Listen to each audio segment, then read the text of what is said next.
Somos las Twinsmosas. Somos twins. Y nos gusta el chisme. I'm Julie. And I'm Nataly. And thank you for joining us for our very first podcast. We're super excited to be here, to be doing this. We've been wanting to do it for a little bit. Yes. We're going to be reading stories from Reddit and giving our opinion about it, being a little chismosa. Chismeando. Okay, so we're going to start off with some Halloween-themed stories since it is October while we're recording this, so to kind of get in the spooky mood. Cheers to our first episode. Cheers. It's just water. It's like 10 in the morning. All right. So somewhere. So the first story is coming from Am I the Asshole? It's a throwaway account. Okay. Am I the asshole for ruining thousands of kids' Halloween and not feeling bad about it? I live in a large neighborhood, about 90 houses. We are what's considered the rich neighborhood. So our neighborhood has always been a hot spot for trick-or-treaters. We used to get about 700 to 1,000 kids a year. Damn. I've always loved getting trick-or-treaters because my kids are teens now and don't trick-or-treat anymore. But in the last 4 years, it's gotten ridiculous. There's thousands of kids and their parents flooding the streets, people with hay in their rigs carrying kids around, trampling yards, littering candy wrappers everywhere, and the amount of small children walking around by themselves is appalling. People from the neighboring town of 30,000 people take their kids to my neighborhood. I was annoyed, but I never really did anything about it till 2 years ago. My daughter tripped and broke her arm.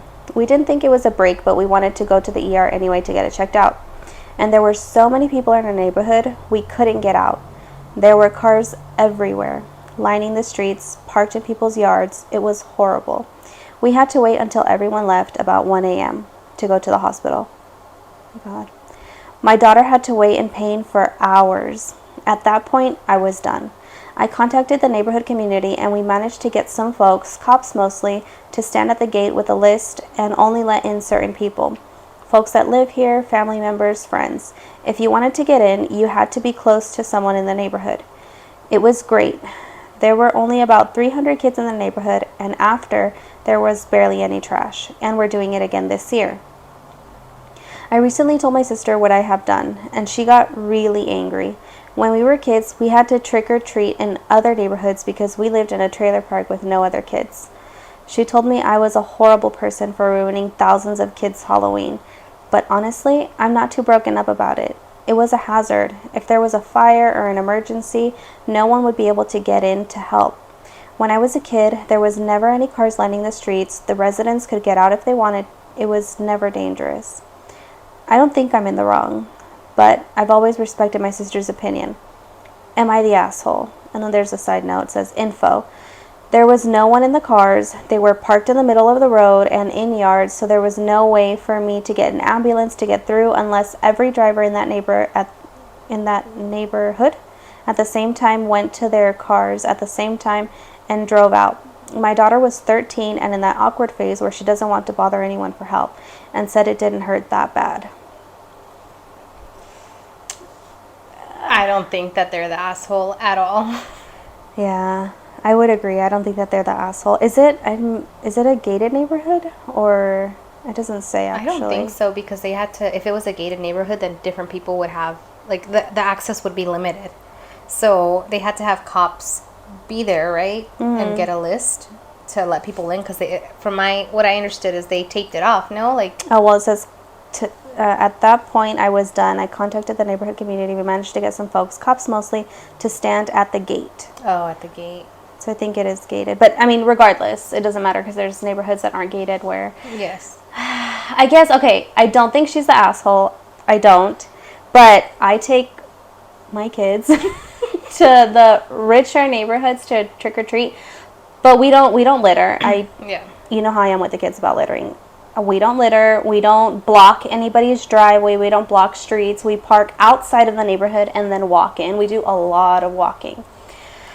So, I mean, that would suck, but then I guess I would just find another neighborhood. But that would still be the problem for the new neighbors. New neighborhood. I mean, the new neighborhood. Yeah, I don't think she's the asshole either, because, I mean, parking and blocking exits like that, if an emergency can happen, right? Or if something happens and the emergency services need to get in, like... Yeah, that's really bad. Yeah, and especially, yeah, I think, because my kid's like, oh my God, if... Right, something happened, exactly. Yeah. And even then, like, let's say no emergency happened, but still, like, how are people just littering and leaving trash and being very disrespectful and going across lawns? You still have to respect the neighborhood, respect the community. So if it's starting to get and it's something that they're doing, the neighbors are doing to be nice. They don't have to. It's not required. So if it's getting out of hand, then it's only going to get worse. So they have to put a stop to it. I don't think that they're the asshole at all. I agree. So let me see. How do you find the top comments on here? This one has 7,000 upvotes. Your neighborhood is not set up for carnival. Oh, and that's actually what I was going to say. So like when we go to the Christmas lights every year, before they didn't have police presence until it got crazy. Yeah. And so they had to, adjust controlled. It. You can't walk anymore. You have to just drive through and police are there. So, and they also have like community events, right? So I've seen a few events already that are starting to promote the cities where they're holding things at parks where you can go trick-or-treating and it's free. Right. So, I mean, if you want to buy stuff, of course, they have food and stuff, then that costs. But actually to get in and receive the candy, you don't have to pay anything. So there's events like that as well. Yeah, we went to one last year, remember? Actually, we had to buy the wristbands. Yeah, we did buy the wristbands. But even then, like, kids want to do stuff. Yeah, like door-to-door trick-or-treating, not... No, I mean, like, if you were to go one of those places and not do door... I really like door-to-door trick-or-treating. But if you go to a place like that, kids are going to want to buy stuff. True. Like the bounce. But, I mean, no, I don't think she's the asshole. Let me finish it. Your neighborhood is not set up for carnival. If the number of people and vehicles obstruct essential services, then that's beyond ridiculous. Also, let's not forget the plague at the moment. Oh, I'm assuming this was during COVID. Crowds like that should be banned at this time, not the asshole. Let's see. Not the asshole. Those were big crowds for COVID times. I know, seriously. Well, she said that she had done it the year before, no? And that they were doing it again this year. Oh, okay. Maybe. So if it was posted 4 years ago, so yeah, this would have been... Was there trick-or-treating during COVID? Yeah. I don't remember. Not the asshole. People still need to behave. The kids can still have fun. Parents just have to actually parent them now because someone else is watching. Not just because someone else is watching. You should parent your kids anyway. Right. Like, littering, like you said, littering and all that. What the heck? That's not cool.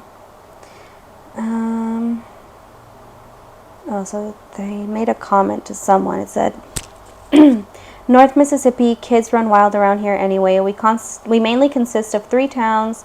S, which is where I live, that has about 5,000 people. Oh, it's small. T, which is the biggest with about 30,000, and G, that has 2,000. T has 2 different school systems, one private, one public, while S and G share one.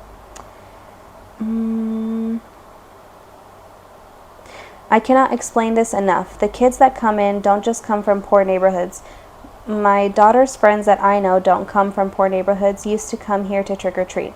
There's a bunch of old folks in the neighborhood that give out full-size bars. That's why so many kids come here. I have nothing against poor kids. Both my husband and I grew up on welfare.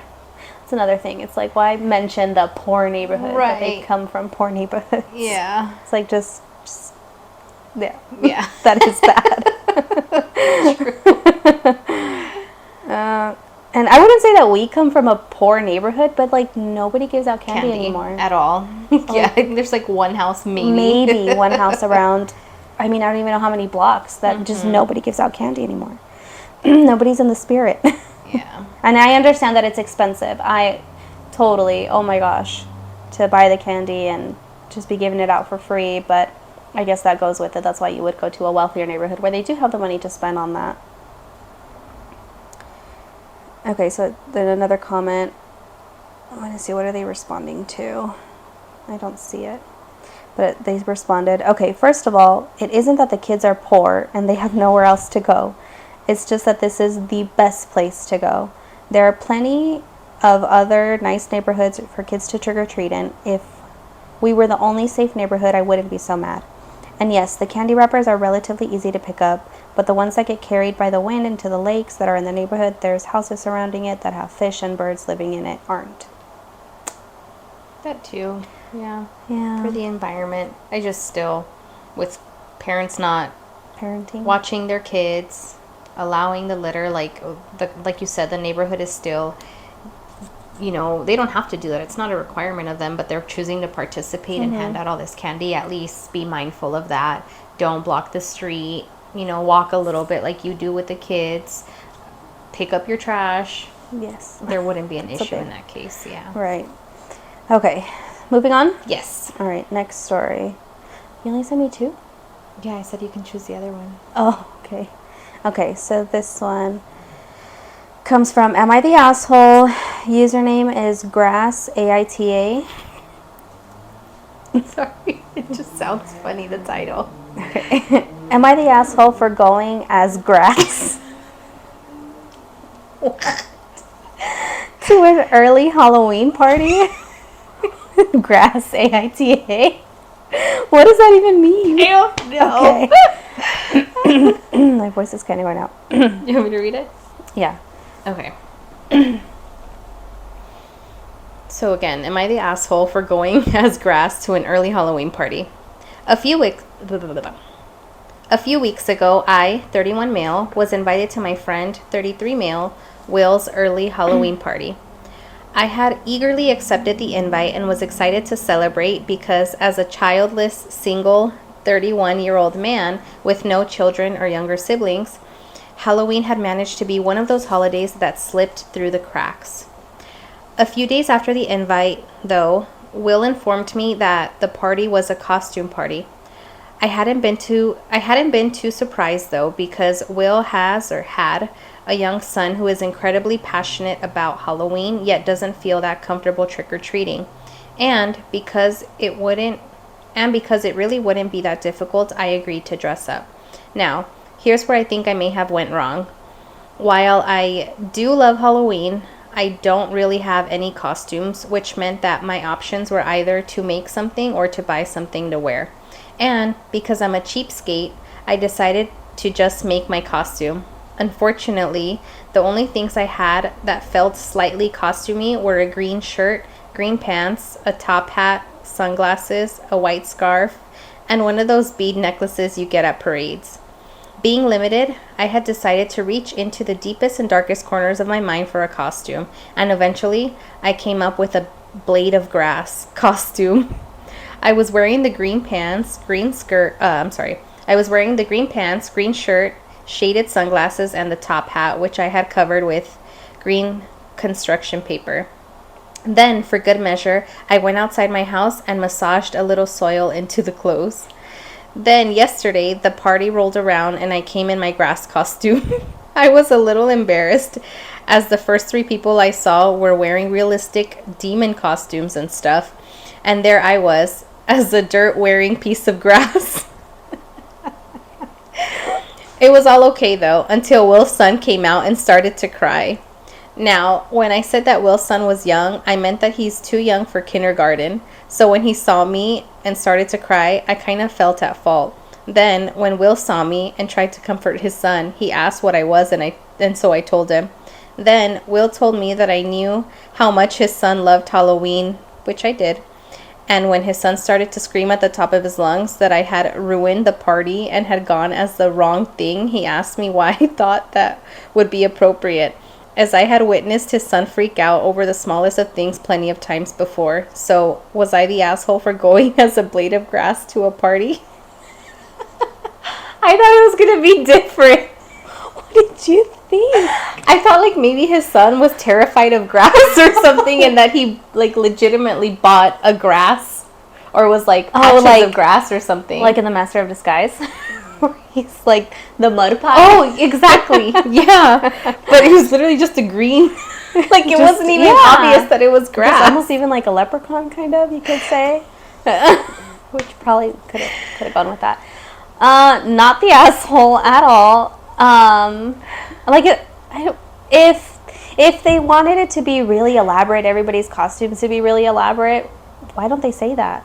Right, and also considering everyone's budget too, right? Like not Right. people don't. I always make my own costumes. I'm not going to spend so much money for one costume. I'm going to wear one time and that's it. That just was not what I was expecting at all. So they said too young for kindergarten. Mila's too young for kindergarten. So about Mila's age. Still, I don't think she would have been like your green. Like, I don't know. Again, they mentioned that they had seen like the kid freak out over the smallest of things before, but that's okay. I still don't. I mean, if the kid cried, whatever. I feel like that's not really the issue. Yeah. But the parent shouldn't be mad at the guest, the OP, for... So it says here, OP has offered the following explanation for why they think they might be the asshole. I believe I may have been the asshole because I knew that Will's son had issues managing his anger and that he probably would be annoyed at my low effort costume. So he could I would still get over it. I guess I could see that, like if, like Mila, you know, when she gets mad at things, 'cause it's like, yeah, we tell her like, I know, it's but fine. yeah, You're gonna be okay. It's not that big a deal. Right. Like, well, that's life. Right. I wouldn't like be like, oh my God, why would you? Yeah. Yeah. Why would you have such a plain costume and not put any effort into it? Yes, that is very minor. Yeah. So not the asshole at all. Yeah, so the comment here, it says, not the asshole. You don't cater to kids being dumb like that. They need to learn to be resilient, even at a younger age. At the very least, you don't throw blame on the person who did nothing wrong. Creative, low-budget Halloween costumes are great. His dad should have redirected him or told him how the blade of grass was fun. I wonder why he went with blade of grass. Like, he was could have gone with a leprechaun. Maybe, I don't know. He didn't think about it. Yeah. Wow. Okay. I think we're done with that one. Yeah. Last story, we're going to end it on a spooky note con una historia de terror. No la hemos leído, so... You ready? Am I ready? Just kidding. Okay. Hola, actualmente tengo 18 años. Esto me pasó cuando tenía 8 aproximadamente. Estaba yo recostada en el sofá de la sala y atrás se encontraba el comedor. Y atrás estaba un pasillo que daba al baño y al cuarto trasero. Para esto, mi mamá y mi abuela estaban sentadas en la sala. En eso, por el reflejo de un espejo, veo que mi abuela se levanta de la silla y se va para el cuarto. Yo me levanté del sofá y fui detrás de ella al llegar al cuarto. No había nadie, a lo que volteó para atrás y estaban las dos sentadas en la sala. Sorry, there's no punctuation, so it's hard for me to read. Estaban las dos sentadas en la sala, a lo que procedo a dirigirme para donde se encontraban ellas, y justo enfrente de la puerta del baño veo un reflejo y algo me agarra de los hombros y me estruja haciendo que me cayera al suelo, a lo que mi mamá me dice, ¿qué tienes? A lo que mi mamá me dice, ¿qué tienes? Y yo le dije, algo me jaló, y ellas pensando que estaba jugando se rían y yo me agarro a llorar. Cuando se levantan van y me revisan. Yo traía moretones y 2 manos marcadas. Desde ese entonces, cuando veo algo y no estoy segura, prefiero alejarme. Oh, spooky. That's scary. Oh my God. To have the handprints on you and bruises. Oh my God.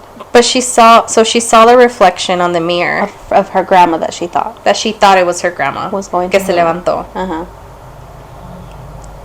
Oh. Pero realmente estaban sentadas. Las dos, su mamá y su abuela. Wow. Well, have you had anything spooky happen to you like that? No. You? No? Have Like, you haven't? No. Well, I have remember. my mano peluda story that I swear that was real. Oh, me too, but... I mean, it didn't grab me, but I feel like that's the closest thing that I have. I just saw it like through the window. I don't know. You saw through the window? Yeah. Someone was probably messing I with don't you. think so because I ran out. No, I remember I was super bad that day. I didn't want to clean, and Mom, maybe it was Mom, but she said was it? I don't know. I went into Junior's room mad, and then I just saw like the hand come up. So in his window. But it wasn't peludas. Okay, yours? so it's also La Mano Peluda story. I was also being very bad that day. I don't know what. I was fighting with somebody. I don't know. But I went to Junior's room also. See? And I had fallen asleep. I like fell asleep on his bed. I don't know why. I don't know. Maybe I was fighting with you and you were in our room or something. Maybe. And so I fell asleep in his bed, and then I think it was like kind of starting to get dark. I woke back up. Something like woke me up, and then I just see like the hand come up on the bed, and then I think I just like covered myself with the blanket, and then it was like gone. Was it hairy? I just saw a hand. Oh, you don't remember. And it was peluda. dark. Tiene que estar peluda. Oh, it was dark. It was dark. Oh, okay. You saw it in the daylight? Yeah, I saw it in the daylight. I was also laying on his bed. Junior's our brother, by the way. Oh, yeah. Our little brother. We used to share rooms. So that's why I'm assuming you and I probably fought or something. Probably. Yeah. So if you don't know the Mano Peluda story, what is the story? I have no idea what the story I have no idea what the story is. What is it? Huh. I have no idea. I think I tried to look one time. And you couldn't find anything. No, and I so looked too. on TikTok to see if there were videos explaining of like la leyenda de la mano peluda. No encontré nada. The Legend of La Mano Peluda. Oh, you found it? Sí. It says, Spooky Tales. Whoa. Yeah, this is from spookytales.com. Spooky? Spooky. Wow. Okay, so La Mano Peluda, or the Hairy Hand. Just a costume of la mano peluda. Just that. Okay. Maybe I should do that for work. Nobody would get that. I know. Okay, so the legend of La Mano Peluda can be heard in almost every Latin American country, but seems bigger in Mexico and Colombia, and it dates back to the Spanish Inquisition. Wow. There are many legends that tell that under your bed there is a portal to the underworld, and this allows for more stories such as La Mano Peluda to grow. Okay, the version for Mexico is a bit different than that. It takes place in the year 1908. Oh wait, what was the first one? Okay, it says, I'm sorry, I'm going to scroll back up. It's from the Colombia one or what? No, well, let me just read it. I just assumed that this was just like jibber jabber. Okay, most versions of the legend say that La Mano Peluda belongs to a man that lived and died during the Spanish Inquisition. He was wrongfully accused of robbery and his hand was cut off. When this happened, he swore he would get revenge on everyone for this, but he remained alive and died of natural causes later in life. Other versions say that his hand was cut off, he swore revenge, and then he was killed and buried in a cemetery. Now the hand comes back seeking vengeance. So then it says in Mexico, there was a man named Señor Villa who was known as Horta, and he and his wife La Gangosa owned a pawn shop. Horta was short, a little on the bigger side, and very hairy. He was by all accounts a very terrible person. He showed off his wealth, ripped off his customers, treated them badly, and never in his life did one good deed. It was common for the people of Puebla to be heard saying, "Que Dios te seque la mano," please God dry out his hand, when walking in front of his pawn shop. After greedy old Horta died, God did indeed dry out his hand. Sometime after his death, a local newspaper ran a story that a graveyard keeper told them. The graveyard keeper would see a black hairy hand with rings stick out of Horta's graveyard, and it would look for victims to tear out their eyeballs and choke them to death. When it was done killing, it would return to Horta's grave. After the story was published, and to this day there are those who claim the hand pulled them out of their bed while sleeping, and many who have seen this hand moving through the fields searching for more victims. So that's the Mexico one. Do you want to hear the other one? No? Okay. Yeah, so that's the story of La Mano Peluda. So when we were little, I'm sure a lot of you guys had the same experience where, you know, you would be behaving bad and your parents would be like, "Te va a agarrar la mano peluda," En la noche. or La Llorona, or, you know, all these other Spanish, Latino, Hispanic, Mexican legends and myths, yeah. So I don't know if it was just like my conscience, or maybe Mom was messing with us both. Maybe That'd be really messed up. No, so That'd be so messed up. I just had like an epiphany, like no wonder, because yeah, like I forgot that they would tell us like they would come grab us at night. Like, that's why I don't like to have my feet or hands out of my bed to this day. I think everybody feels like that, no? Even just from scary movies. Maybe, but I'm wondering, like, if you didn't grow up hearing those stories, I guess, yeah, you wouldn't have that fear. Yeah, that's true. toes sticking out. You're right. Very true. Yeah. But otherwise, have you had other stuff happen to you? No, I don't think so. Remember that one time when I think we were like going on a field trip or something, and we both woke up at the same time, and we thought we heard Marilee saying like, "Girls, time to get up" or something like that, and we literally both heard it. No. And we thought, you don't remember? What field trip? We thought Marilee like was there in our room, and That's so weird. she would like, we heard her voice, both of us. You don't remember? No. We weren't scared or anything, but we literally woke up at the same time. We both said we heard Marilee's voice say, "Girls, get up." Why would she? I don't know, but it wasn't Mom either. Huh. What field trip? What grade were we in? I don't know. We were older. Like 6th grade?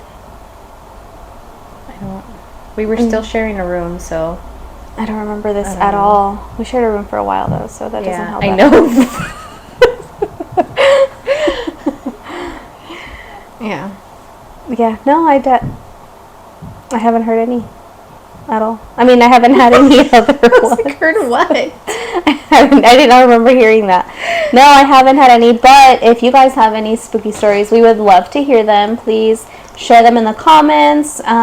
We would love to share them on here too, and if you guys would let us, please give us permission. Let us know that it's okay for us to share. Yeah. And if you have any Am I the Asshole stories, also leave them below. We would love to read them and give our opinion and let you know whether or not you are the asshole. And we'll also include an email, so you can email them if you don't want to leave yourself. Like if you want it to be anonymous, you could just email it to the email that we'll post in the description below. Also, let us know your thoughts and opinions on the Am I the Asshole stories that we read. And thank you for joining us. Thank you so much. We really appreciate you guys joining us, and we hope that you continue to join us. Let us know how we did for our first podcast, and if you have any tips for us. Yes. Thank you from Las Twinsmosas. Bye. Bye.